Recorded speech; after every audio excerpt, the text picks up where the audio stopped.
Sir, இப்போதைக்கு 2026-27க்கான தமிழக இடைக்கால பட்ஜெட் கூட்டத்தொடர் கூட்டியிருக்காங்க. இதனால பல சர்ச்சைகள் கிளம்பி வந்துகிட்டு இருக்கு. இதை பத்தி சீமான் என்ன சொல்லியிருக்காருன்னா, எதுக்காக இவ்வளோ இலவசம் வழங்கணும், இவ்வளோ கடன் சுமை இருக்கும்போது எதுக்காக இவ்வளோ இலவசம் வழங்கணும் அப்படிங்கிற மாதிரி கேள்வி எழுப்பியிருக்காரு. இதை பத்தி உங்களோட கருத்து என்ன சார்? சீமான் பல நேரங்களில் நம்மளுடைய கற்பனைக்கு எட்டாத பல விஷயங்கள்லாம் பேசுவார்னு ஒரு விமர்சனம் உண்டு. ஆனால் அப்பப்போ நீங்கள் அவர்கிட்டருந்து மிகச்சிறந்த ஆகச்சிறந்த கருத்துக்கள்லாம் வெளியில் அவர் பேசுகிறத பார்க்க முடியும். அது ஈவே ராமசாமியை பற்றி இதாக இருக்கட்டும், தமிழ் வளர்த்த சான்றோர்களை பற்றி பேசியதாக இருக்கட்டும். இப்போ இந்த திமுகவை வச்சு செய்யும்போது அவருடைய கருத்து மிகவும் ஏற்புடையது, இந்த விஷயத்தில் ஏற்புடையது. அதனால் சீமானுடைய எல்லா கருத்தையும் ஏற்றுக்கிறியா, நீ ஆமக்கரியை நீ ஏற்றுக்கிறியா அப்படின்னா, திமுக கூட தான் எவ்வளோ அயோக்கியத்தங்கள், ஒரு 100% அயோக்கியத்தனமான கட்சி அப்படின்னா அது திராவிட முன்னேற்ற கழகம். இப்போ சீமானே திமுக விமர்சிக்கிறத நம்ம ஏற்றுக்கிறோன்னா இது திமுகவுடைய கேவலமான நடவடிக்கையை காமிக்குது. திராவிட முன்னேற்ற கழகம் இலவசம்னு சொல்லி ஒரு பக்கம் கெடுக்குது, இன்னொரு பக்கம் குடிநோயாளிகளை இந்த மாநிலத்தில் உருவாக்குது. சொல்லுக்கும் செயலுக்கும் சம்பந்தமில்லாத கட்சி திராவிட முன்னேற்ற கழகம். அவங்க ஆட்சிக்கு வந்தோடனே முதல் கையெழுத்து நீட்டுன்னு சொல்லி அவர் உதயநிதி ஸ்டாலின் சொன்னார். நாங்கள் ஆட்சிக்கு வந்தால் முதல் கையெழுத்து வந்து மதுவிலக்கு ரத்து, மதுவிலக்கை அமல்படுத்துவோம் அப்படின்னு கனிமொழி சொன்னாங்க.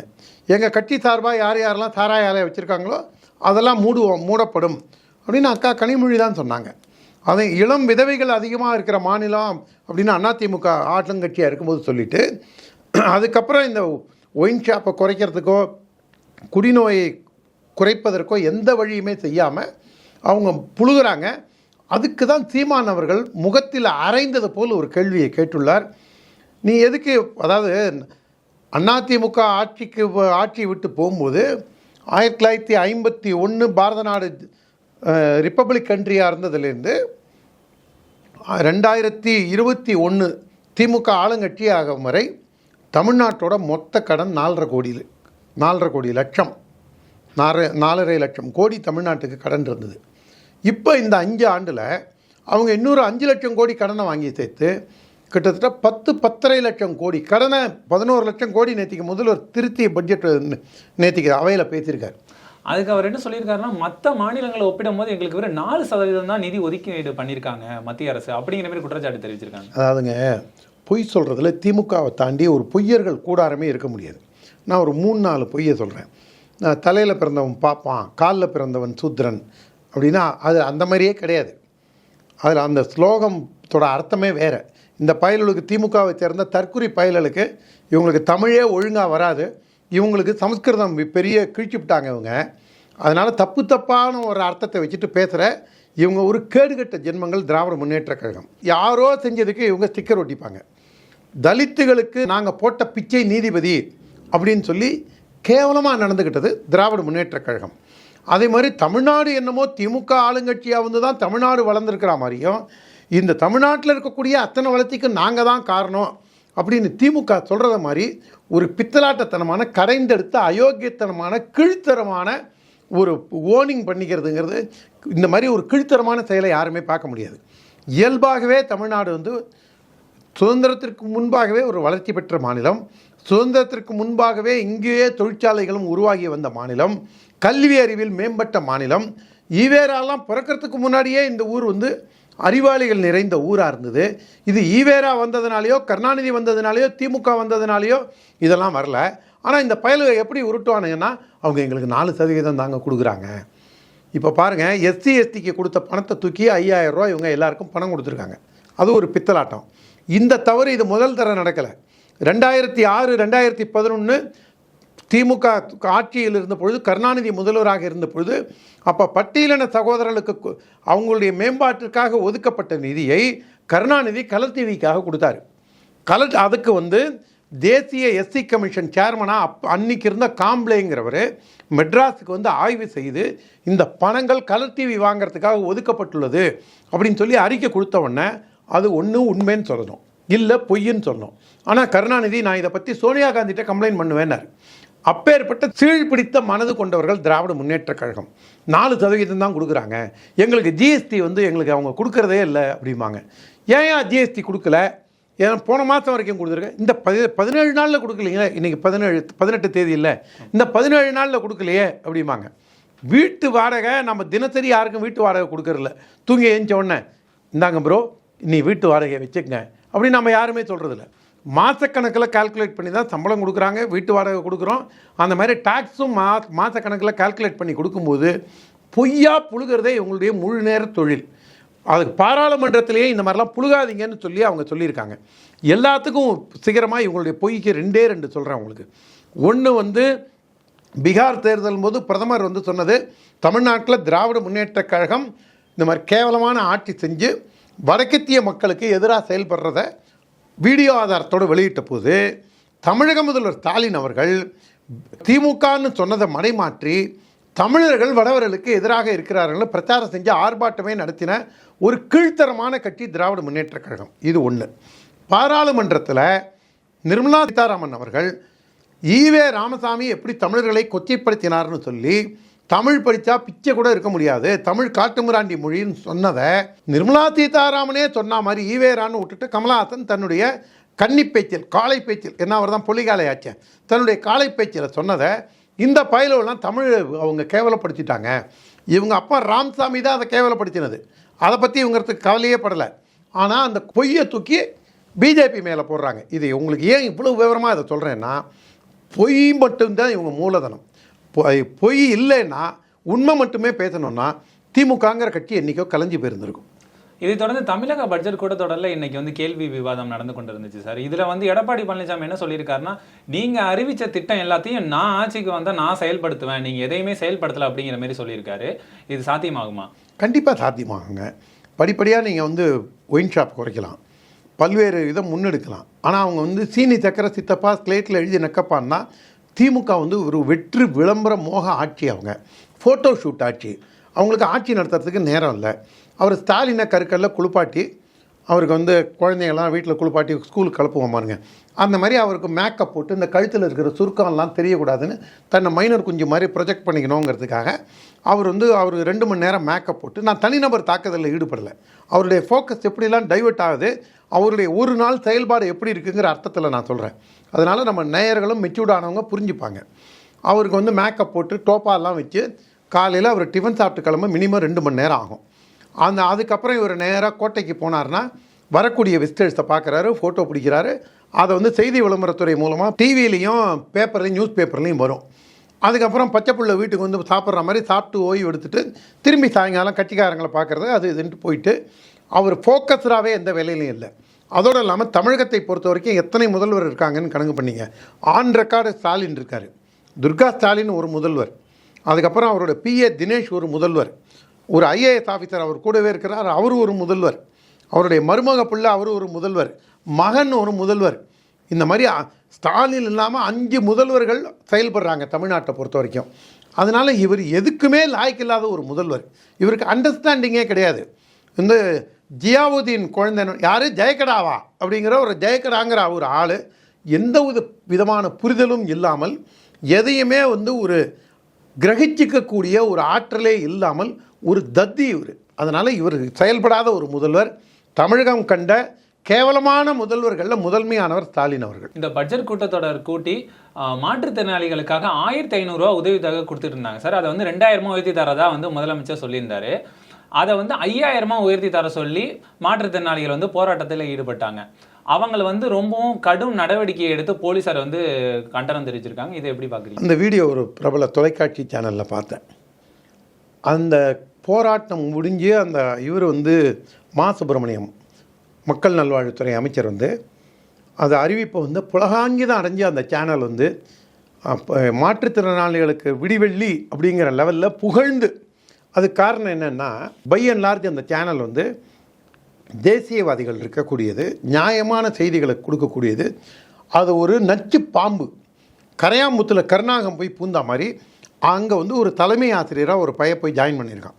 திமுகவோட கொத்தடிமை அவன். திமுகவை அவனுடைய சோஷியல் மீடியாவில் திமுக தப்பே பண்ணாலும் முட்டு கொடுக்குற பையன் அவன். அங்கே போனதுனால அந்த செய்தியோட தோற்றமும் தாக்கமுமே மாறிப்போச்சு.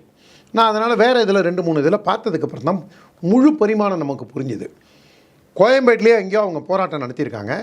போராட்டம் நடத்தும்போது பெண்களை அவங்களுடைய மாரில் கையை வச்சு தள்ளுறத ஒரு அம்மா விமர்சித்து பக்கத்தில் அதை செஞ்சே காமிக்கிறாங்க. பக்கத்தில் இன்னொரு லேடி மேலே என்னை இப்படி தான் தள்ளுறாங்க, என்னை கட்டி பிடிச்சி போலீஸ்காரன் இழுத்துட்டு போகிறான், பெண் போலீஸ் இருக்கும்போது ஏன் ஆண் போலீஸ் வராங்க, நாங்கள் வந்து மாவட்ட தலைநகரங்களில் தான் போராட்டம் நடத்திட்டு இருந்தோம், கடந்த 4-5 நாளாக நாங்கள் போராட்டத்தை ஸ்பீடப் பண்ணி நாங்கள் மாவட்ட தலைநகரங்களில் நடத்தி 4-5 நாள் சாலை மறியெல்லாம் நடத்தினோம், அதுக்கப்புறம் நாங்கள் வந்து இந்த சென்னையில் வந்து போராட்டம் நடத்தக்கூடிய சூழலை ஏற்படுத்தியதே இந்த திமுக அரசு தான், இந்த விடியாமூஞ்சி அரசு தான் அப்படின்னு அதில் பேட்டியெல்லாம் கொடுக்குறாங்க. இதில் என்னமோ இவர் சாதிச்சிட்டா மாதிரியும் இவங்க தேர்தல் அறிக்கையிலேயே அவங்கள நான் பார்த்துக்கிறேன்னு சொல்லியிருக்காங்க, அவங்களுக்கு அஷூரன்ஸும் கொடுத்துருக்காங்க, போராட்டம் நடக்கும்போது உங்களை நாங்கள் கவனிச்சுக்கிறோம், உங்களுக்கான பிரச்சனைகளை நாங்கள் தாயுள்ளத்தோடு கவனிப்போம்னு சொல்லிட்டு பேயுள்ளத்தோடு நடந்து கொள்ளுது இந்த திராவிட முன்னேற்ற கழக ஃபோட்டோ ஷூட் ஆட்சி. அதோட வேதனையை தான் அவங்க வெளிப்படுத்துகிறாங்க. இதில் வந்து அவங்க 1500 ரூபாயை 2000 ரூபாயை ஆக்கினதை ஒரு மாபெரும் சாதனை மாதிரி அவங்க பேசிக்கிறாங்க. ஆனால் அங்கே இருக்கக்கூடிய மாற்றுத்திறனாளிகள் எவ்வளோ தூரம் கழுவி ஊற்றுறாங்கங்கிறத அந்த பேட்டியை பார்த்தீங்கன்னா தெரியும். இது வந்து ஏற்கனவே நர்ஸை வஞ்சித்த ஆட்சி, விவசாயிகளை வஞ்சித்த ஆட்சி, பஸ்ஸு டிரைவர் கண்டக்டரை வஞ்சித்த ஆட்சி, ஆசிரியர் தொழிலில் பணிகளில் இருக்கிறவங்களையும் வஞ்சித்த ஆட்சி, உங்களுக்கு வந்து பழைய பென்ஷன் இதிலே தரோம் அப்படின்னு சொல்லி அவங்கள ஏமாத்தின ஆட்சி, விவசாயிகளுக்கு நாங்கள் அதை செய்கிறோம் இதை செய்கிறோன்னு விவசாயிகளை ஏமாத்தின ஆட்சி, நான் தூய்மை பணியாளர்களை பணி நிரந்தரம் செய்கிறோன்னு சொல்லி அவங்கள ஏமாத்தின ஆட்சி. இதுக்கு எல்லாத்துக்கும் முக்கியமாக மாற்றுத்திறனாளிகளை கூட கொஞ்சம் கூட ஈவு இறக்கமே இல்லாமல் ராத்திரி முழுக்க பஸ்ஸில் வச்சு 5 மணி நேரம் 6 மணி நேரம் சுற்றி அவங்கள நோக அடித்து அவங்க சில பேர் தவழ்ந்து வராங்க, சில பேர் நடக்க முடியாமல் கஷ்டப்பட்டு வராங்க, சில பேர் நிற்க முடியாமல் இருக்காங்க. இப்பேற்பட்ட உபாதைகள் உடல் பிரச்சனைகளை இருக்கிறவங்கள இவங்க துன்புறுத்துகிற இவங்களுக்கு எளியாரை வலியார் அடித்தால் வலியாரை தெய்வம் அடிக்கும்.